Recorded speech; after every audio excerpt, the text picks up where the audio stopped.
दोस्तों आज हम अमर सिंह प्रथम के बारे में देखेंगे। अमर सिंह प्रथम के बारे में जो है जिस प्रकार से इन्होंने भी अपने महाराणा प्रताप के पुत्र हैं, तो महाराणा प्रताप की तरह ही इन्होंने भी अपने जीवन काल में काफ़ी संघर्ष किया, लेकिन फिर भी जो है एक मुग़ल संधि जो हुई है इनके शासनकाल में, तो इसकी वजह से इनका जो है पिछला जितना भी इतिहास है वो जो है इतना पढ़ाया नहीं जाता।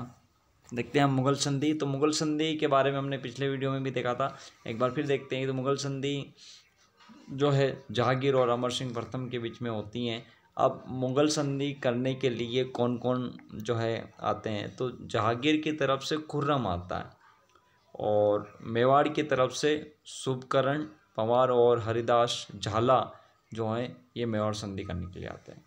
अब मेवाड़ संधि करने के लिए आते हैं, उसमें कुछ शर्तें रखी जाती हैं। शर्तें एक ही देखो, मेवाड़ संधि जो है कौन कर रहा है, अमर सिंह जो है राणा है महाराणा वो तो नहीं कर रहे, लेकिन उनका जो बेटा है कर्ण सिंह वो संधि करना चाहता है। तो कि भाई ये क्या है ना, कि कर्ण सिंह संधि कर रहा है, युवराज संधि कर रहा है, लेकिन राणा नहीं करना चाहिए। इसका मतलब ये है कि जैसे तैसे जो है कर्ण सिंह अपने पिता को अमर सिंह को मनाते हैं और सरदारों का इनका दबाव उन पर पड़ता है। अधिक दबाव होने के कारण अमर सिंह फिर जो है ठीक बोल देते हैं कि ठीक तुम्हारे हिसाब से तुम देख लो कर लो क्या करना है। तो अब इस प्रकार से संधि होती है, तो उनकी शर्तें हैं, वो शर्तें मान ली जाए या नहीं मानी जाए। तो सबसे पहली शर्त उन्होंने ये रखी थी कि हमारे जो राणा होंगे वो दिल्ली दरबार में पेश नहीं होंगे, यानी कभी भी वहाँ नहीं जाएंगे। तो खुर्रम ने कहा कि नहीं, ऐसा नहीं हो सकता। जैसा हमने अब जितने भी हिंदू राजाओं के साथ संधि की है, तो उसमें राणा को तो राजा को तो कहा कि नहीं हमारे राणा फिर नहीं आएंगे। तो इस प्रकार से उसने कहा ठीक है। जहांगीर से पूछा जाए, अपने पिता से बातचीत कर ली जाए, तो जहांगीर से पूछा तो जहांगीर ने कहा कि ठीक है भाई, जैसे तैसे बात को ओपन नहीं करनी है ज़्यादा, और जो है संधि कर लो तुम। तो कुल मिला के ये कि आवाज़ तो सही रहा है। और ना अभी तक इतने पुश्ते मर गए, अकबर मर गया है ना, उससे पहले भी कहीं मुग़ल मर गए, लेकिन अभी तक किसी ने जो है मेवाड़ के साथ संधि नहीं कर पाए। तो ये मुख्य कारण रहा। वो इनके शर्त मान लेते हैं, ठीक है चलो राणा नहीं आएगा, युवराज तो आएगा। तो एक बात और रखी गई कि युवराज वहाँ पर आएगा, लेकिन युवराज जो है अपने साथ में केवल 1000 घुड़सवार लाएगा, इसके अलावा और कोई सैनिक लेके नहीं आएगा। तो ये शर्त भी मान ली जाती है ना। तो सबसे पहली शर्त रखी गई कि राणा नहीं आएगा, उनके स्थान पर कौन आएगा, युवराज, जो भी युवराज बनेगा वो आएगा, ठीक है। उसके बाद में 1000 घुड़सवार रखी गई। तो ये मुख्य बात होगी।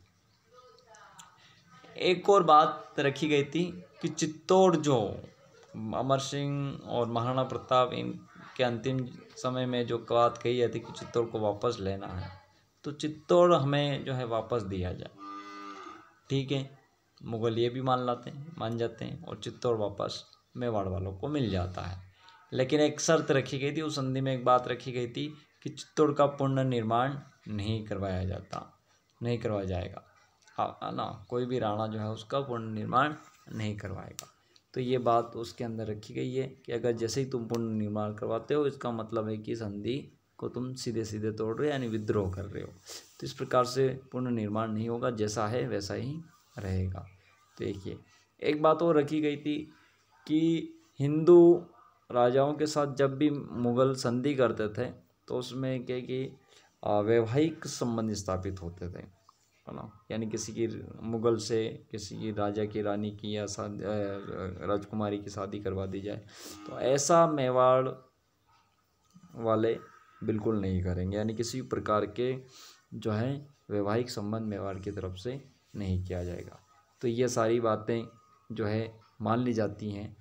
अब जब कर्ण सिंह वहाँ पहुँचता है दिल्ली के दरबार में, तो वहाँ पर क्या होता है कि सबको मनसबदार बनाया जाता है। अब मनसबदार सभी अलग अलग प्रकार के होते हैं, किसको 1000, किसको 2000 सैनिक का मनसबदार बनाए, किसी को 3 का, किसी को 4 का। लेकिन जो 5 या 5 से ऊपर के जो मनसबदार बनते हैं वो केवल मुग़ल के जो मुग़ल जो होते हैं उनके शहजादे जो होते हैं, उन शहजादों के इनके लड़कों को ही बादशाह की लड़कियों को ही बनाया जाता है। तो कर्ण सिंह जैसे ही वहाँ दरबार में गए तो जहांगीर ने जो है खड़े होकर जो है उनको गले लगाया और अपने जस्ट पास में जो है बगल में बिठाया। और कर्ण सिंह को जाते ही जो है मनसबदार जो दिया गया वो 5,000 सैनिकों का मनसबदार जो है उन्हें सौंपा गया, जो एक सबसे बड़ी मतलब अपने आप में एक बहुत बड़ी बात होती है। और सभी में मतलब फर्स्ट ग्रेड सेकेंड ग्रेड जिस प्रकार होता है तो एक फर्स्ट लेवल के जो है मनसबदार उनको बनाएगा। अब वहाँ पर सर टॉमस ये भी जो है अंग्रेज की तरफ से जो है आया हुआ था। इसने देखा कि भाई ये क्या है। कर्ण सिंह जो है हमेशा जागीर के साथ में रहता है, बादशाह के साथ में रहता है, इसके साथ आता जाता है, ये करता है। बादशाह जो है कर्ण सिंह को हमेशा अपने साथ रखता है। तो इन दोनों का भी क्या माजरा है। तो बाकी सरदार ने कहा कुछ नहीं भाई, अभी अभी नई नई जो है मेवाड़ वालों से संधि हुई है, इस प्रकार से रखता है मतलब। तो पूछा कि तुमने क्या मेवाड़ वालों को हरा दिया क्या, हराया होगा इनको, उसके बाद संधि हुई होगी। तो बाकी मुग़ल जो थे उन्होंने कहा कि नहीं नहीं ऐसा नहीं हुआ है ना, अंदर की बात है और वो किसी को बताई नहीं जाती है ना, कभी हारा ही नहीं है ना। जो मेवाड़ इतने वर्षों से संघर्ष करता आ रहा है, राणा सांगा बापा रावल से लगाकर राणा सांगा, महाराणा प्रताप तक और महाराणा अमर सिंह, कई युद्ध हुए, 16 युद्ध लगभग 17 युद्ध लड़े हैं, जिसमें से 16 युद्ध में अमर सिंह ने विजय प्राप्त की है। तो इस प्रकार से कभी हारा ही नहीं है और न कभी पकड़े गए है ना, बंदीगत में आए। ये तो केवल एक किसी मतलब वो ओरिजिनल जो बात होती है वो बताते नहीं है, बल्कि बुद्धि है। तो सर टॉमस जो है ये कहता है, ये लिखता है कि मुग़लों ने मेवाड़ के साथ में जो है कभी भी युद्ध कर उनको जो है हराया नहीं, बल्कि अपनी बुद्धि का प्रयोग कर जो है मेवाड़ वालों से उन्होंने संधि की थी। तो ये बात जो है कौन कहता है, सर टॉमस कहता है। कभी कंपटीशन एग्ज़ाम के अंदर जो है पूछ लिया जाता है कि किस अंग्रेज ने जो है मुग़ल संधि को जो है अलग नज़रिया मतलब एक जो वास्तविक जो नज़रिया उससे कहा है, तो उसने कहा कि मुग़ल कभी भी हरा नहीं पाए मेवाड़ को, और उन्होंने अपने बुद्धि बल के माध्यम से जो शारीरिक सैनिक बल किसे वो संधि नहीं करवा पाए, बल्कि बुद्धि बल के माध्यम से उन्होंने संधि करवाई। तो इस प्रकार से जो है सर टॉमस जो है ये बात रखता है। बाकी जहांगीर तो हमेशा अपने उस समय में तवारीख जो होती है उसमें लिखवाता है, तो वो यही लिखवाएगा कि हमने मेवाड़ को हरा दिया और उनसे संधि करने पर उनको राजी कर लिया। लेकिन ऐसा कुछ नहीं हुआ, क्योंकि अमर सिंह के बारे में अगर हम देखें तो अमर सिंह ने संधि करने के तुरंत बाद कर्ण सिंह को वहाँ का महाराणा बना दिया, और वह एक नौ चौकी करके राजसमंद में है, नौ चौकी बनी हुई है, वहाँ जाकर रहने लगे। और फिर बाद में राज सिंह जो हुए हैं महाराणा राज सिंह, इनके बेटे के, कर्ण सिंह के भी बेटे थे, जगत सिंह के बेटे सर राज सिंह, जगत सिंह के बाद में, तो उन्होंने राजसमंद नाम की एक झील का निर्माण वहाँ पर करवाया है, और वो वहीं पर राजसमंद झील के पास में ही जो है नौ चौकी है।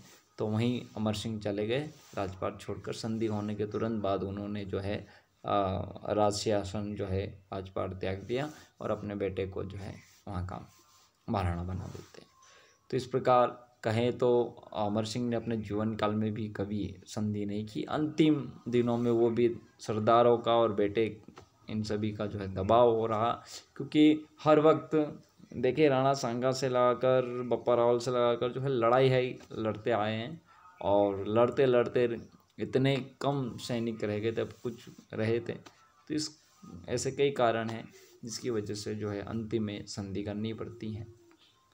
दोस्तों ये थी मेवाड़ और मुग़ल संधि, मुग़ल और मेवाड़ संधि की कुछ सटीक जानकारी, जो कॉम्पिटिशन एग्ज़ाम के अंदर जो है लगभग ये सारी चीज़ें पूछी जाती हैं। इस प्रकार के क्वेश्चन बन सकते हैं। तो दोस्तों अगर वीडियो आपको कैसा लगा, अच्छा लगा हो तो इसको लाइक और शेयर करें, और अधिक से अधिक इस चैनल को जो है सब्सक्राइब करें और शेयर करें।